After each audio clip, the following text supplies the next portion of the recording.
찬미 예수님, 오늘은 연중제 10주간 화요일입니다. 성부와 성자와 성령의 이름으로 아멘. 오늘 복음은 어제 행복선언 이후에 행복하여라 마음이 가난한 사람들 하느님 나라가 그들의 것이다. 행복하여라 점점점 잘 못 외우니까 그거 한 다음에 이제 너희는 빛과 소금이 되어라가 아니라 너희는 빛과 소금이다. 그 내용을 이어지는 내용이죠. 함께 읽어보도록 하겠습니다. 그때 예수님께서 제자들에게 말씀하셨다. 너희는 세상의 소금이다. 그리고 14절 보면 너희는 세상의 빛이다. 이거부터 먼저 짚고 넘어가야겠죠. 너희는 세상의 소금이 되어라가 아닌 거죠. 그렇죠? 너희는 세상의 빛이 되어라가 아닌 거죠. 이미 우리는 세례를 받으면서 하느님의 자녀가 되었기 때문에 그때 이미 소금이 된 거고 빛이 된 거죠. 그래서 중요한 거는 그때의 그 믿음을 유지하느냐 하지 않느냐가 중요한 거죠. 그 믿음이라고 하는 거는 행복하여라인 거죠. 그리스도가 되면 행복할 거다라는 게 그 앞에 내용이었다면 내가 그리스도라는 믿음을 잃어가면서 그 맛을 잃어간다는 거죠. 그 뒤에 말씀을 드렸어야 되는 건데 미리 말씀을 드려서 큰일 났네요. 너희는 세상의 소금이다. 그러나 소금이 제 맛을 잃으면 무엇으로 다시 짜게 할 수 있겠느냐? 소금이 짠맛을 잃으면 소금일까요? 소금이 아닌 거죠. 근데 이제 잃을 수 있다고 이야기를 하는 거죠. 짠맛이 제 맛이 안 나는 거는 소금이 아닌데 어쨌거나 그 소금도 맛을 잃을 수 있고 빛도 마치 이렇게 두레박에 넣어두어서 빛이 밖에 비치지 않는 것처럼 쓸모가 없어질 수가 있는 거죠. 이때는 세례 받을 때 행복하여라 그게 세례인 거죠. 그래 내가 그리스도처럼 마음이 온유하고 그리스도처럼 자비롭고 그리스도처럼 의롭고 그리스도처럼 마음이 가난하고 이제 그리스도가 되었다. 우리가 이제 그리스도가 되는 거죠. 마음이 그리스도가 되었다라고 믿으면 나도 무리를 걸을 수 있네. 내가 이런 존재네 라고 하는 행복감이 있는 거죠. 그러면 하느님 나라가 우리 것이 되는 거죠. 그러니까 그 짠맛을 잃었다라고 하는 거는 하느님 자녀의 지위로서 올 수 있는 우리의 행복을 잃었다. 그러면 누구에게도 도움이 되지 못하는 존재가 되죠. 그래서 16절 보면 이와 같이 너희의 빛이 사람들 앞을 비추어 그들이 너희의 착한 행실을 보고 하늘에 계신 너희 아버지를 찬양하게 하여라. 그러니까 빛과 어둠이 아니라 소금과 빛이 아닌 상태에서 하는 것은 착한 행실이 아니죠. 그러니까 내가 그리스도라고 믿고 그리스도께서 이렇게 하라고 시켰기 때문에 어떠한 일을 해냈다면 그리스도 때문에 그리스도를 위해서 그리고 그리스도께서 주시는 성령의 힘으로 한 거기 때문에 사랑이 되지만 내 힘으로 내가 아이들 키워냈어. 내가 뭐 했어. 그러면 그런 것 안에 나의 이기심이 들어가서 실제로는 아이들을 사랑한다는 명목하에 아이들을 내 행복을 위해서 이용하는 어떤 이기적인 행위가 되는 거죠. 그런 식으로는 자녀들이 그 부모님 때문에 하느님을 찬양하게 되지는 않죠. 그러니까 진짜 하느님을 찬양하게 되는 거는 그 사람들이 뭐 마더 데레사나 뭐 맨날 이태석 신부님이나 그 두 분밖에 떠오르는 분이 없는데 이태석 신부님을 통해서 뭐 47명 8명의 그 제자들이 의사가 돼서 또 나는 이태석입니다 그러며 또 하느님을 찬미하게 되죠. 이렇게 된 것은 이태석 신부님이 그들을 어떤 의사로 만들어서 내 명예를 세우려고 한 것이 아니라 하느님께서 시키셔서 그 뜻을 따라서 했기 때문에 그 좋은 열매가 맺히게 된 거죠. 그게 착한 행위가 되는 거죠. 그렇게 되려면 우리 안에서 진짜 사랑이 되려면 우리 안에 어떤 제 맛, 그게 뭐 믿음이죠. 내가 누구인가 그것을 잃어서는 안 되는 거죠. 레옹이라고 하는 영화가 떠올랐어요. 레옹이라고 하는 이 사람은 이제 잔인한 킬러예요. 근데 킬러 치고는 이제 조금 근육이 별로 없다는 그거는 아무 상관이 없는 이야기죠. 근데 이 사람은 여기 상징적인 게 두 가지가 나와요.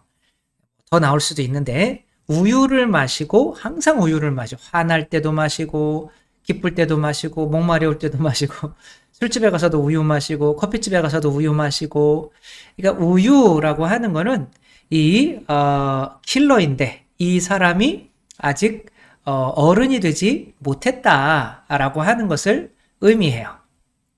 이제 어른이 되지 못한 사람에게 누군가가 가면 그 사람의 영향하에 살면 그 사람도 잘할 수가 없는 거죠. 이것이 마치 화분과 같은 거죠.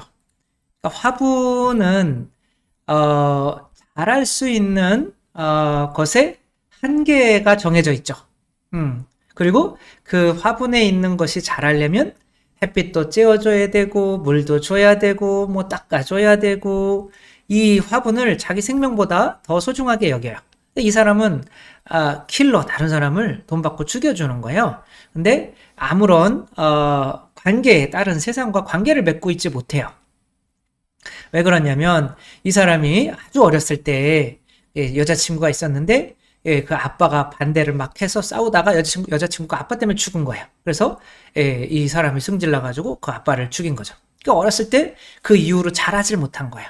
그냥 아이로서 그냥 사람을 그렇게 죽이는 그런 존재가 된 거죠.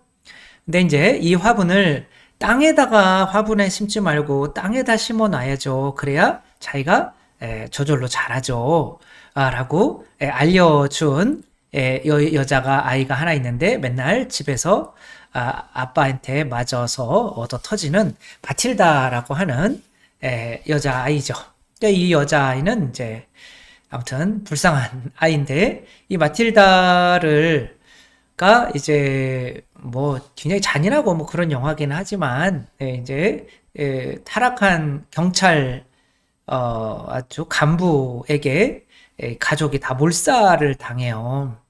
근데 그래서 레옹한테 이제 피신해 온 거죠. 근데 레옹이 이제 그 킬러잖아요.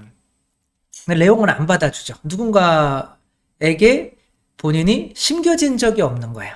그러니까 본인은 그냥 화분 속에서 그 어렸을 때의 그 살인을 한 그 이후로 그냥 어떤 다른 사람에게 심겨지지가 않은 거죠. 잘할 수가 없는 거예요.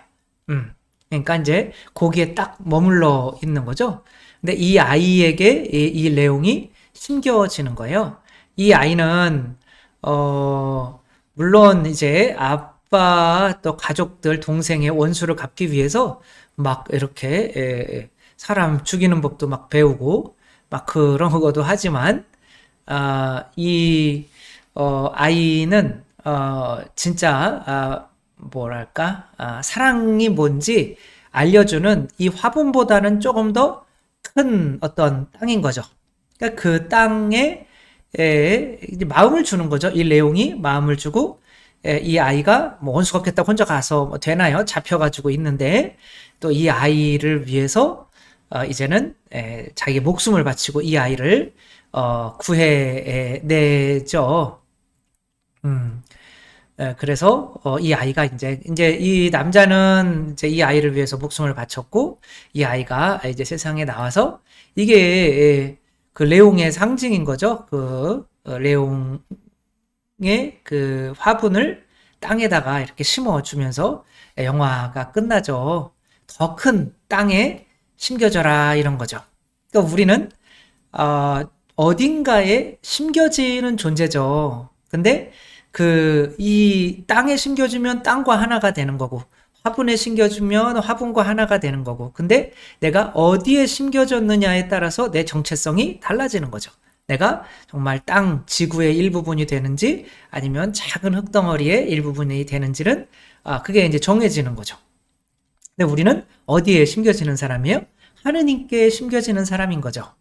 그래서 세례 받을 때 우리는 하느님과 하나입니다. 그래서 하느님에게 심겨지기 때문에 거기서 오는 믿음, 나는 죽었고 내가 그리스도가 됐습니다. 이제 땅의 일부분이 되었습니다.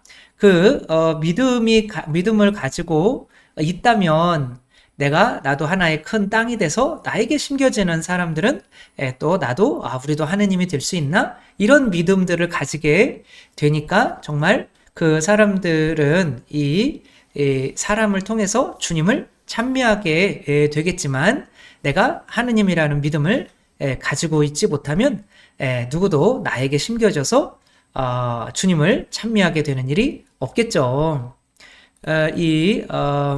마리나 체프먼이라고 하는 분은 원숭이에게 키워졌죠. 원숭이에게 키워지고, 그럴 때는 원숭이에게 심겨진 거예요.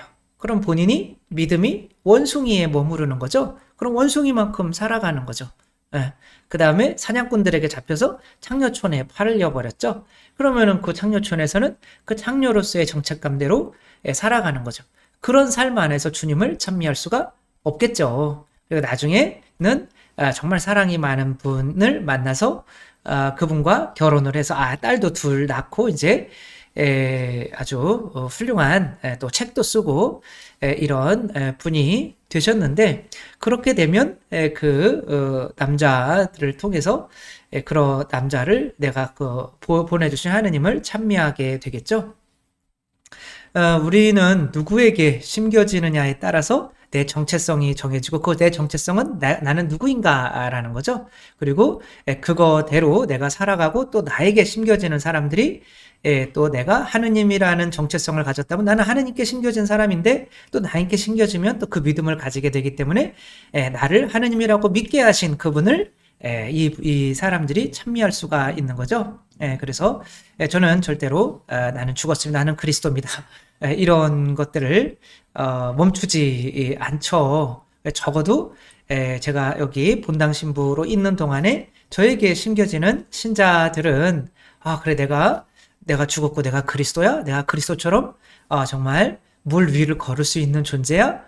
이런 믿음을 갖게 된다면 저를 통해서 주님을 찬미하게 되겠고, 저는 이것이 이분들에게 하는 착한 행실이 되는 거죠. 그래서 착한 행실이라고 하는 거는 내가 누군가에게 좋은 일을 해주려고 하는 게 아니라 내가 심겨져서 나가 하나가 된 그분으로부터 얻는 그 믿음이 바로 그 제 맛인 거죠. 그래서 가톨릭 교회 교리서에는 이렇게 나오죠.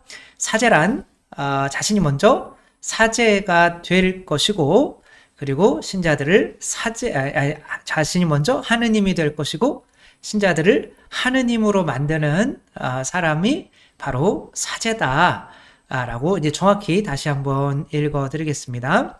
가톨릭 교회 교리서 1589항이고요. 사제는 누구입니까? 그는 하느님이 될 것이고 다른 일을 하느님이 되게 할 것입니다. 근데 이런 믿음을 가지고 우리가 하느님이다라고 했을 때 정말 제가 어떻게 보면은 그래도 뭐 대부분 많이 그런 말을 하지만 이 교리서도 나와 있지만 그래도 아마 막 우리나라에서는 그래도 굉장히 어쩌면 처음으로 이런 이야기를 공개적으로 우리가 하느님이 될 수 있다라는 말을 했던 것 같아요. 그러니까 처음에는 말도 안 된다, 우리가 어떻게 하느님이 될 수 있냐라고 했지만 지금은 많으신 분이 그래, 그 밀가루 성체도 하느님이라고 할 수 있는데 나도 하나의 성체인데 성모님은 하느님의 어머니까지 되는데 우리가 왜 하느님이 된다고 못하지? 뭐 이렇게 우리 자존감이 또 이렇게 나오죠. 우리가 그 믿음을 잃을 때 우리가 하느님에게 심겨진 사람이 안 되는 거죠. 뿌리째 뽑혀나간 사람이 되는 거죠. 하느님께 심겨진 사람이라는 것은 하느님과 하나가 된 거고 하느님의 본성을 가지고 있기 때문에 내가 하느님이 되었다라고 믿고 다른 사람들도 하느님이라고 믿게 만들면 그 사제를 통해서 분명히 이 신자분들이 하느님을 찬미하게 될 거라고 믿어서 이렇게 하는데, 모르겠어요. 많은 분들이 그렇게 뭐 부족한 뭐 저지만 저를 통해서 아주 작은 그런 믿음 안에 심겨져서 주님을 찬미하는 일이 되었으면 좋겠고, 이것이 정말 제 맛을 잃지 않은 착한 행실이 하는 저도 그런 사제로 남아서 하느님 나라 가서 혼나지 않도록 그렇게 하는 또 저도 되었으면 좋겠고, 또 여러분 모두도 여러분에게 심겨지면 그런 믿음을 회복할 수 있는 정말 제 맛을 잃지 않은, 믿음을 잃지 않은 여러분 모두가 되셨으면 좋겠습니다. 주님께서 여러분과 함께 전능하신 천주 성부와 성자와 성령께서는 여기 모인 모든 이에게 축복을 내리시어 길이 머물게 하소서. 주님과 함께 가서 복음을 전합시다. 하느님 감사합니다.